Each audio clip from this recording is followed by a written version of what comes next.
So welcome everyone, I am Himanshi and आज हम पढ़ने वाले हैं कि इक्वेशंस ऑफ मोशन को ग्राफिकली कैसे डिराइव करते हैं। इससे पिछली वीडियो के अंदर मैंने इक्वेशन ऑफ मोशन की एल्जेब्रिक डेरिवेशन को बहुत अच्छे से शो किया था। तो जिसने भी अभी तक वो वीडियो नहीं देखे हैं, make sure you watch it first. मैं उसको डिस्क्रिप्शन बॉक्स में जरूर लिंक करूंगी और यहाँ कहीं भी लिंक कर दूंगी, ठीक है। तो स्टार्ट करते हैं। जैसा कि हमने पहले ही डिसाइड करा था कि कोई भी डेरिवेशन स्टार्ट करने से पहले you need to write and introduce your all variables and write the statements. उसके अलावा addition to that graphical derivation के अंदर आपको ये ग्राफ भी बनाकर दिखाना होगा अपने आप। तो स्टार्ट करते हैं अपनी स्टेटमेंट से। सबसे पहला, ये एक बॉडी है जिसने इनिशियल वेलोसिटी यहाँ से स्टार्ट करी और वो एक बी पॉइंट तक गई।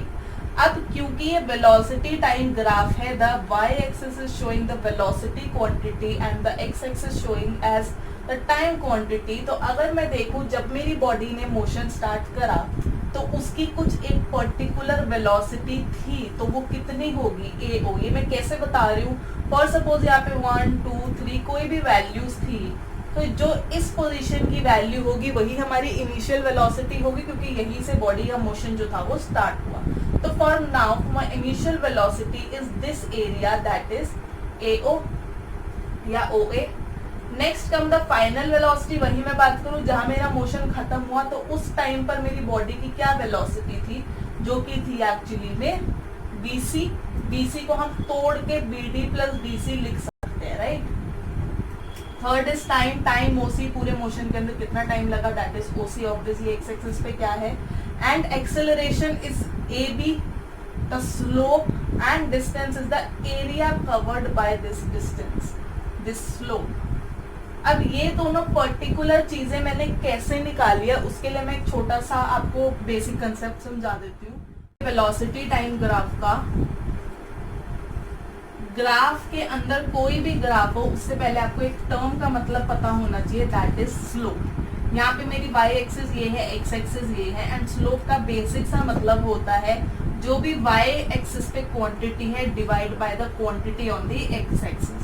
11th क्लास में स्लोप मैथ्स के अंदर आप बहुत अच्छे से पढ़ने वाले हो, वो वही चीज है, पर फिजिक्स से हमें इतना डीप जाने की जरूरत नहीं है, एटलीस्ट इस पोजीशन के ऊपर। तो हम सिर्फ ये ध्यान रखते हैं कि स्लोप जो होता है y quantity divided by the x quantity होता है। तो y क्वांटिटी पे we have v and x quantity पे we have t। तो when v is divided by t, I am getting the slope of velocity time graph।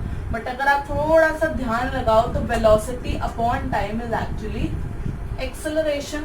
तो जब भी हमें बेसिकली देखो, हमें फॉर्मूला पता होना चाहिए, ठीक है। ये मेरी एक कर्व है, राइट, एंड मुझे पता है वेलोसिटी टाइम ग्राफ है, तो इसका जो भी स्लोप होगा that is y upon x होगा, वो हमारी एक्सेलरेशन निकलेगी। स्लोप से ही आपको आधे से ज्यादा ग्राफिकल क्वेश्चन सॉल्व हो जाता है। You just need to understand ये क्या है। अगर ये डिस्टेंस अपॉन टाइम होता, अगर ये डिस्टेंस टाइम ग्राफ होता, तो उसकी स्लोप मुझे क्या दे देती, उसकी स्लोप मुझे वेलोसिटी देती, ठीक है। सपोज इस पॉइंट पे मुझे इस कर्व की एक्सेलरेशन निकालनी है, तो मैं v की वैल्यू देखूंगी और t की वैल्यू देखूंगी, and I simply divided to get the acceleration. तो एक्सेलरेशन इसी तरीके से मुझे AB मिली है, क्योंकि यहाँ से यहाँ तक का ही मोशन मुझे रीड करना है। Next come the distance. अब दोबारा से हम फॉर्मूले पर आते हैं। इसके लिए बस एक ट्रिक याद कर लो। डिस्टेंस एक्चुअली में वेलोसिटी और टाइम से कैसे निकलता है, मल्टीप्लाई करके। तो जब भी मुझे ग्राफ के अंदर मल्टीप्लाई करना पड़ता है, y इंटू एक्स करना पड़ता है, तो वो मेरा निकलता कैसे है, वो मेरी उस कर्व के अंडर जितना भी एरिया होता है वही निकलता है। This is the area under the curve AB which is showing me as the distance. जब भी मैं कर्व के एरिया अंडर द कर्व की बात करूंगी, मतलब मुझे कौन सी क्वांटिटी मिलेगी, y इंटू एक्स मिलेगी, and in this case velocity into time मिलेगी।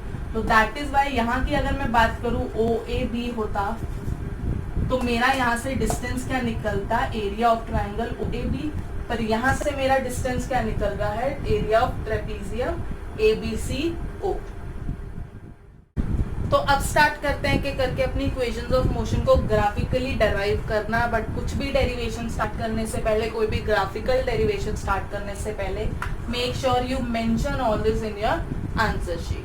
तो हमारी first equation of motion if you remember was v is equal to u plus a t. पर इसको डराइव करने से पहले मैं 2-3 इनके अलावा और रिलेशंस ढूंढ लेती हूँ ताकि वो सारी इक्वेशंस के अंदर जो कि मेरी यूजफुल होने वाली है। तो अगर हम बात करें टाइम, तो time from the graph I know it was OC, but since AOCD is forming a rectangle तो OC is actually equal to AD also. तो कहीं पर भी मुझे टाइम यूज करना है तो I can use OC as well as AD।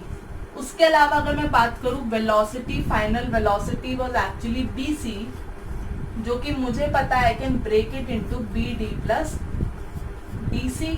Now since AOCD is a rectangle तो DC जो है वो मेरा AO के इक्वल हो जाएगा, तो BD प्लस OA भी बन सकता है। एंड आई नो कि मेरा जो OA है वो मेरी इनिशियल वेलोसिटी है। तो velocity, final velocity can also be written used as BD plus initial velocity. तो अब स्टार्ट करते हैं v is equal to u plus a. Equation को अगर मैं ध्यान से देखूं तो इसके अंदर देयर इज फाइनल वेलोसिटी, जिसको मैं सिर्फ इस रिलेशन के अंदर शो कर सकती हूँ, बट उसके अंदर मैं एक्सेलरेशन और टाइम को नहीं डाल सकती। इनिशियल वेलोसिटी मेरे पास डायरेक्टली है AO, टाइम मेरे पास डायरेक्टली है OC। इसको मैं और थोड़ा हेयर फेयर नहीं कर सकती, इसके अंदर मैं कुछ और वैल्यू पुट नहीं कर सकती, but here we have the acceleration. तो कुछ एक्सेलरेशन से खेल के देख लेते हैं। अब I know velocity time graph की एक्सेलरेशन कैसे निकलती है, slope of the curve, right, जो कि क्या होती थी y क्वांटिटी अपॉन में x क्वांटिटी। तो क्योंकि मुझे AB का स्लोप निकालना है तो उसकी y quantity is BD and x quantity is AD, right. अब यहाँ से अगर आप ध्यान से देखो तो v was equal to BD plus u, तो क्या मैं यहाँ से BD की वैल्यू v माइनस यू ले सकती हूँ। सिमिलरली AD मुझे पता है कि हमने उसको टाइम यूज कर रखा था, तो मुझे यहाँ से एक्सेलरेशन निकल के आ गई है v माइनस यू अपॉन में t। एंड जैसे हमारी एल्जेब्रिक वाली इक्वेशन सॉल्व होती थी, इक्वेशन डेराइव होती थी, वही फॉर्म के अंदर आ चुकी है हमारा जनरल फॉर्मूला। तो यहाँ से मैं इसको इधर लेकर जाती हूँ तो v minus u will be equal to AT, और वहीं मैं v को अकेला कर दूँ तो AT प्लस यू निकलता है, जो कि मेरा बन जाता है final velocity is equal to initial velocity plus acceleration into time. तो अब देखते हैं अपनी सेकंड इक्वेशन ऑफ मोशन कैसे ग्राफिकली डराइव होती है। तो मेरी second equation of motion was s is equal to u t plus half AT square. तो कोई भी डेरिवेशन स्टार्ट करने से पहले आपको इन सब कुछ इंट्रोड्यूस करना है। अगर आपको इंडिविजुअल इक्वेशन ऑफ मोशन किसी भी तरीके से, चाहे एल्जेब्रिक चाहे ग्राफिकल, डराइव करने आई है तो आपको ये सब कुछ लिखना पड़ेगा। बट अगर वो 5 या उससे ज्यादा नंबर में तीनों की तीनों इक्वेशंस या 2 इक्वेशंस सॉल्व करनी आ गई तो आप उसको एक बार भी मेंशन कर दो तो इट्स ओके, ठीक है। So now starts s is equal to u t plus half AT square. तो मुझे अगेन जैसे हमने एल्जेब्रिक के अंदर किया था तो यहाँ पे दिख रहा है कि मुझे डिस्टेंस की रिलेशन चाहिए।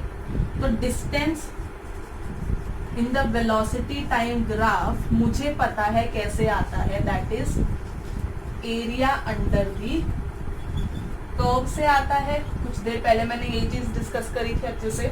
तो area under the curve is actually the area of trapezium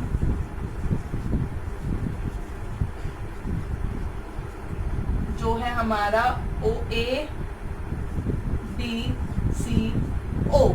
अब एरिया ऑफ ट्रेपीजियम का फॉर्मूला अगर आपको आता है तो आप डायरेक्टली पुट कर सकते हो, जिसको नहीं भी आता है तो area of trapezium I know इस ट्राइंगल ABD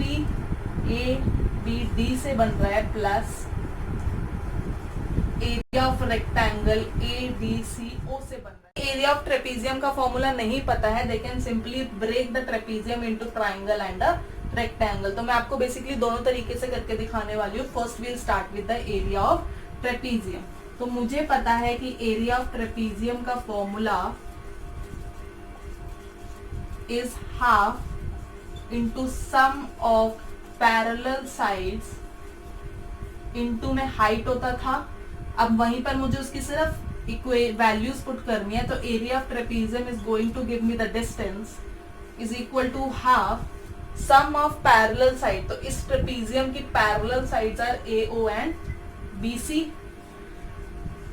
मुझे उनका सम करना है into height of this trapezium is actually OC। तो बेसिकली अब दोबारा से मैं इनकी वैल्यूज पुट करती हूँ। AO was my U and BC was my B and OC मेरे पास टाइम था। तो वहीं पर अब मुझे दिख गया दोबारा से कि मेरी इक्वेशन के अंदर फाइनल वेलोसिटी का काम नहीं है, और क्योंकि मुझे एक्सेलरेशन चाहिए तो मैं फर्स्ट इक्वेशन ऑफ मोशन को यहाँ पर सब्स्टिट्यूट कर दूंगी। ये बिल्कुल एल्जेब्रिक तक ही वापस आप आ जाते हो, बस ग्राफिकल की स्टार्टिंग थोड़ी सी अलग होती है। ठीक है, तो यहाँ से अगर हम देखें तो यहाँ से बन रहा है 2ut plus half AT square upon 2, तो वो भी मेरा बन गया है ut plus half AT square. हमारी इक्वेशन जो है वो डेराइव हो चुकी है। तो अब मैं सेकेंड तरीका देख रही हूँ एरिया निकालने का, that was to break the trapezium into a triangle and a rectangle. तो एस मुझे क्या मिल जाएगा, area of triangle ABD। Triangle का एरिया क्या होता है, half into base into height. तो ट्राइंगल का बेस क्या है मेरे पास, that is BD, into height क्या है मेरे पास, that is AD, plus area of ADCO जो कि एक्चुअली में क्या है मेरे पास एक रेक्टेंगल है, तो उसका क्या होता है लेंथ इंटू ब्रेथ। तो I am taking it as AO into OC। अब यहाँ पे मुझे बेसिकली अपनी वैल्यूज पुट करनी है। BD अगर आपको याद हो तो it can be written as V minus U into AD मेरे पास क्या है हमारा time, plus AO that is U into time. तो UT तो मुझे बहुत क्लियरली मिल चुका है, मैं इसको नहीं छेड़ रही हूँ। अब यहाँ पर मुझे हाफ भी मिल चुका है और T मिल गया है एक, बट मुझे T स्क्वायर चाहिए एंड अगेन मुझे वेलोसिटी नहीं चाहिए। तो अगर मैं फर्स्ट इक्वेशन ऑफ मोशन को दोबारा से देखती हूँ रफ के अंदर, that is V plus U, V is equal to U plus AT। तो अगर मैं यहाँ से देख रही हूँ V माइनस U की वैल्यू मुझे मिल रही है AT, तो मैं वही यहाँ पर पुट कर रही हूँ, that is V minus U की वैल्यू मैंने पुट करी AT इंटू T। तो इसको अगर आप फर्दरली देखोगे तो UT plus half into AT square and my equation is graphically derive. तो देखते हैं हमारी third equation of motion graphically कैसे डराइव होती है। तो third equation was actually b square minus u square is equal to 2as। अब मैं दोबारा देख रही हूँ तो मुझे पता है कि मेरे पास सिर्फ दो ऐसी क्वांटिटीज होती है जिसके अंदर मैं कुछ ना कुछ सब्स्टिट्यूट कर सकती हूँ, और वो दोनों की दोनों इस इक्वेशन के अंदर जो है वो अवेलेबल है, that is acceleration and distance. पर मुझे ये भी पता है कि एक्सेलरेशन में पूरी इक्वेशन को चेंज करने का ऑप्शन मेरे पास ज्यादा नहीं है, क्योंकि मैं उसको सिर्फ वेलोसिटी अपॉन टाइम कर सकती हूँ। तो I am gonna play with the distance part. तो अगेन वही चीज, distance of velocity time graph कैसे निकलता है, that is area under the curve, जो कि है क्या हमारा एरिया ऑफ ट्रेपीजियम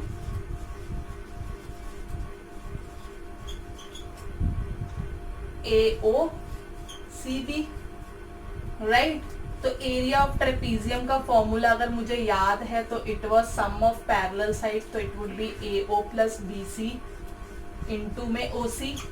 वही मैं अगर इनकी वैल्यूज पुट कर दूं तो इट विल बी दिस, बिल्कुल पहले जैसा था जैसे सेकंड इक्वेशन पुट हुई। अब जैसे ही एल्जेब्रिक मेथड के अंदर हमको पता था कि हमें यहाँ से टाइम को हटाना है, तो यहाँ से भी मैं फर्स्ट इक्वेशन ऑफ मोशन से टाइम को निकालकर यहाँ पर सब्स्टिट्यूट करने वाली हूँ। तो s की वैल्यू हो गई half into u plus v into b minus u upon में a। अगर आप ध्यान से देखो तो 2 और a जो है वो पूरा डिवाइड में है, तो मैं इसको सबसे पहले इधर लेकर जा रही हूँ और यहाँ पर मेरे पास बच रहा है v plus u into b minus u, जो कि होती है मेरी a plus b into a minus b, that is v square minus u square is equal to 2as। So here is my third equation of motion also derived. So we have completed our algebraic as well as graphical derivations of equation of motion. जैसा कि मैंने पिछली video के अंदर भी ये चीज mention करी थी कि देखकर इनको समझना बहुत आसान होता है, पर जितना ज्यादा आप इसकी प्रैक्टिस करोगे, इसको लिख लिख कर देखोगे, उतनी ज्यादा कंफ्यूजन्स कम होगी आपके एग्जाम्स में। कंफ्यूजन्स कम होगी तो कटिंग्स कम होगी, एंड कटिंग्स कम होगी तो प्रेजेंटेशन ऑटोमेटिकली बहुत अच्छी हो जाएगी, and that will help you to fetch good marks.